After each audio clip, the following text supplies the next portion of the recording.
കൊല്ലം തിരുമംഗലം ദേശീയപാതയിൽ പുനലൂർ പ്ലാച്ചേരിയിൽ ചരക്ക് ലോറി മറിഞ്ഞുണ്ടായ ഗതാഗത തടസ്സം ബുധനാഴ്ച രാത്രി ഏറെ വൈകിയാണ് പരിഹരിക്കപ്പെട്ടത്. ബുധനാഴ്ച വൈകിട്ട് 6 മണിയോടെ ഉണ്ടായ ഗതാഗതക്കുരുക്ക് രാത്രി 10 മണിക്ക് ശേഷവും നീണ്ടു.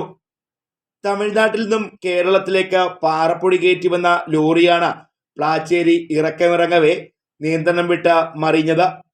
തമിഴ്നാട്ടിൽ നിന്നുള്ള വാഹനങ്ങൾ തെന്മല കുളത്തൂപ്പുഴ വഴിയും പുനലൂരിൽ നിന്നുള്ള വാഹനങ്ങൾ TB ജംഗ്ഷനിൽ നിന്നും തിരിച്ച് ഇടമൺ സത്രം ജംഗ്ഷനിലേക്കും അഞ്ചൽ കുളത്തൂപ്പുഴ വഴിയും തിരിച്ചുവിട്ടിരുന്നു.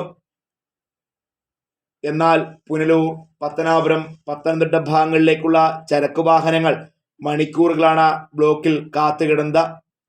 അപകടം നടന്ന സ്ഥലത്ത് കടകളോ വീടുകളോ ഇല്ലാത്തതിനാൽ യാത്രാ വണ്ടികളിലെത്തിയ കുടുംബങ്ങളും ഏറെ ബുദ്ധിമുട്ടിലായി.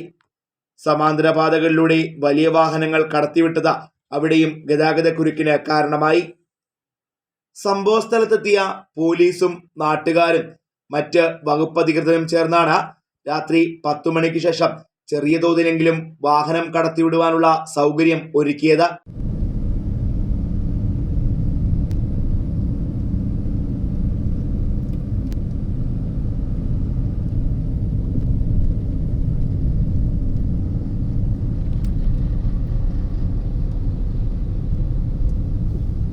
അവിടെ നല്ല ഇഞ്ഞു വന്നു കേട്ടോ.